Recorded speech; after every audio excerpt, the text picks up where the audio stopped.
What's good, YouTube? And welcome to being just 2 days into Genesys format, and we already have a new version of the game. Hope you didn't rush out and buy too many cards, because immediately some of those will become invalidated or having to massively change the power level of what you expected. First point adjustments. Today is the release of Doom of Dimensions at official tournament stores, so we figured it would be a good time to do our first point update as an example of what the process will be like. We'll post change logs here so you can play more Genesys and less spot the difference, which I really do appreciate. Here are today's changes. Cost going up, and the first one's a big one, chicken game. This should not have been at 0. People were already posting Exodia decks, and it did seem like Exodia might be a dominant force in the early metagame. This was needed. Dark World dealing 0 to 5 is interesting because Fabled and other decks were seeming like early contenders as well. They might be able to come in, and that hurts that just a bit. Demise of the land from 0 to 1. This effectively really hurts Mystic Mind decks, which people were going out and grabbing. The price is already up, as you can see here on the front page. Not a single near mint under $2. Now they're $2.30. And so that is a 100-point card, and you cannot play that with Demise of the Land anymore. Dimension Shifter from 5 to 10 points. This was already bought out on the assumption it would be super cheap in the points to play. It would be worth at least side decking. And now this went from, a 33% increase overnight to maybe not quite as played in the format. Dominus Spiral from 0 to 10. Draco Tail from 10 to 20 here, which they are actively working to not just make the newest decks immediately the best decks, which I do respect. Evil Swarm Ouroboros from 0 to 67. What did this man's do? Foolish Burial Goods from 0 to 3. This should be worth something. This card, over the course of Yu-Gi-Oh! Has been an engine piece that just turns on so many things. It shouldn't be free. Into the Void from 1 to 3 is interesting. The Canine cards, we have Naroi from 0 to 10 and Jakul from 0 to 13. So they're basically saying we're willing to hit the good decks faster. Kedu Draco Tail from 0 to 20. Left Arm Offering from 0 to 7. We have Light Sworn Draco Ling from 0 to 10. And then the Lyrilusk. I saw so many people saying, oh, the Lyrilusk are free. They're going to be popping off. We see Barrel Canary from 0 to 5 and Bird Call all the way to 20 freaking points. I saw just so many mentions of this deck. So for it to be so hit early, I feel like they could have let it out the gate and then done this adjustment, let them play with it for a bit, but I see you. Mathmech Sigma from 0 to 7. Multi-Universe from 0 to 3. Metaverse from 0 to 3. Also making it points so Mystic Mind's not just tutored out.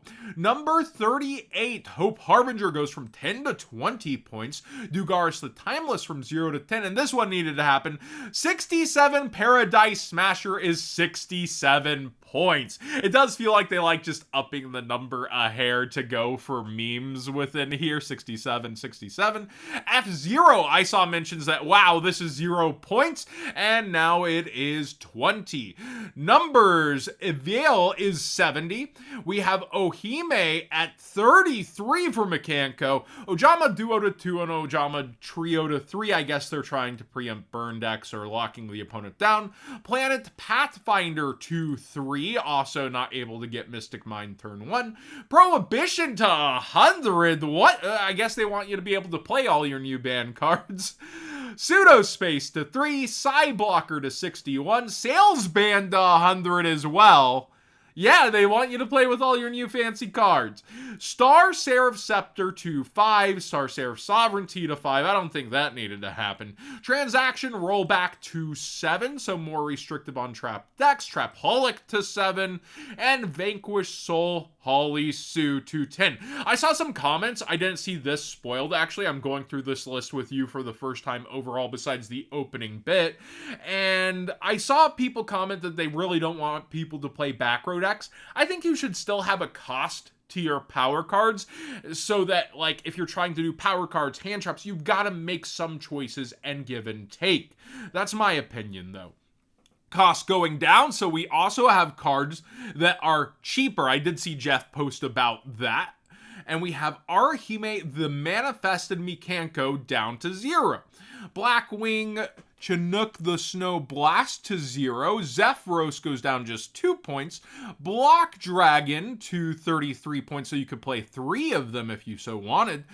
Drone Lockbird gets cheaper. Most people complained this was too cheap. 7 to 5.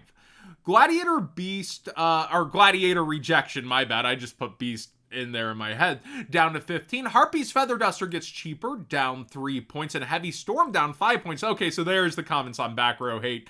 It gets easier to play. Infinite Impermanence down 2 points. Monster Reborn down 5 points. Meows is down 2 points. Premature Burial at 25 points. I didn't look. How much is Giant Trunade here? 40. That is interessante. And then Return of the Dragon Lords down to 7 points. And here's some direct communication from Konami. The initial points list was frozen at the end of August so we could focus on the Genesys launch without constant additional changes. So we've built up a bit of a backlog from further internal testing. So they're patting themselves on the shoulders a bit. But a ton of these were community mentions that I saw over the last few days. So I don't think all of this is that. They could give some community credit. And now your results will affect the points moving forward. Cards that universally see a ton of play will see their points cost go up. Cards that don't see any play will often see their point cost come down. And of course, we'll always keep both hands on the steering wheel to make sure that no FTK combos creep in. Even if nobody's playing them, point decay is not automatic. We're thinking the ideal update timing is somewhere in the 4 to 6 week range. That makes this format really hard to invest in to some degree, but I also do like a constantly changing game. But that will depend on data availability. In order to see which cards are getting used and not used, we need deck list. We'll have the deck list from big events that we're running, like Genesis Invitationals, we're running at upcoming YCS events, and the prizings are very good. But we're really hoping to see deck list from in-store Genesis tournaments, Genesis public events run at regionals, etc. Tournament organizers have never been required to send us to those, but you can help out too by talking about what cards you're seeing and winning at your local events. Just talk about it in the usual places, we'll see it. Konami's always watching, that's how they ban people in our community. If you can add a hashtag Yu-Gi-Oh! Genesis to your post, even better. Now this is kind of like rat out what beat you at locals. Try to hit their decks and not yours. It's a bit funny, but I do think this already had a major factor in this point update list. I do not think all of this was internal testing. I think a lot of this was looking around like, oh crap, they're talking a lot about this deck, that deck, and I do think that had a huge influence, which they're saying in the future they'll credit. We're also flexible on the update schedule. If you'd prefer a longer gap between changes or updates only when a new set comes out, we can do that too if enough people want it. I think that I would like to see updates only after like one YCS happens, then the next. There's no reason to really change it between events. In my opinion, locals matter a ton, and locals are going to be the heartbeat of the Yu-Gi-Oh! Community. But why change it like if a major event hasn't happened unless it's an emergency, unless the point system created something, in which case, go ahead. So I think being flexible with changes is good overall. Speaking of new sets, you'll notice Dominus Spiral and K904 Noroi from Doom of Dimensions have immediate point cost. Existing Dominus cards already have a point cost. Existing K9 cards already have a point cost. So we think duelists would expect strong new cards from these lines to come with at least some nominal point cost upon release. This was also common feedback from the folks who had early looks at Genesis before it was announced. So yeah, don't just use it exclusively to sell new sets, or at least restrict the metagame that's going to happen in the main game so other decks can thrive. Makes a ton of sense. But at the same time, we're thinking it would be a little weird to pre-assign point cost to brand new themes like Doom Z or Radiant Typhoon, both in Doom of Dimensions right away. Let's see where they end up. Do you agree? Let us know. Your first chance to talk to us directly about any of this will be at YCS Anaheim, where the first Genesys Invitational and its qualifiers are going on. We hope to see you there. P.S. Whenever we update points, the deck builder website will always have them first, and we'll post an article here right away. The point list at the main Genesys page will probably lag behind a bit, but don't panic, and keep in mind we're still in early access and we're hoping to revamp this in the near future. So much communication from Konami. I think that this overall is, first off, some decent balancing. The only thing I would have liked to see run away at first is let Lear Lusk sing in the limelight for a second. I'm not even the biggest fan of that deck. I see it a lot in what we would play, Tournament of Madness, where people could ban different decks, and this deck would come up around 5 or 6 rounds, like after all the powerful decks got banned. So I feel like it deserved a bit of time. Like doing things like F-Zero make a ton of sense, but the Lear Lusk themselves could have had it. Like, they should have been able to play for just a bit. Now, the cards already being bought out, getting restricted this fast, a little bit of yikes. It's going to leave a sour taste in some people's mouths.